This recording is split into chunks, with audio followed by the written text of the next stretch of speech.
আসসালামু আলাইকুম, hi friends everyone, আমি মোহাম্মদ শেখ নাজমুল। শহর থেকে ভাই ব্রাদার ঘুরতে আসছে আমাদের গ্রামের বাড়িতে। আজকে তাদেরকে নিয়ে আমরা আম ভর্তা, ঢেউয়া, এরপর তেঁতুল পারবো, সব মিলিয়ে একটা ভর্তা বানাবো। অবশেষে আমি তেঁতুল গাছে উঠে পড়লাম, এখন তেঁতুল পারবো।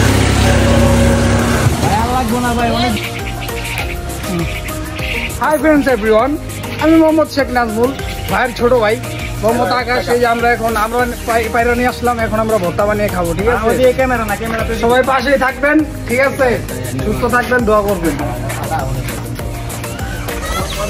এই যে কলা গাছ আপনারা দেখতেছেন, রাফেজ কলা পাড়তেছে।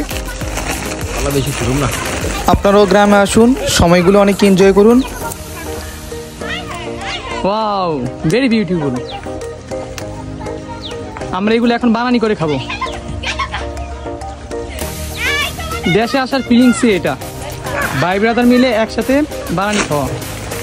আমাদের আর লাগবে না, এইটুকুই যথেষ্ট, আর লাগবে না। দৌড়াদৌড়ি কর। রাফেজ ভাই মরে যা, হসপিটালে নিবি। Adoro,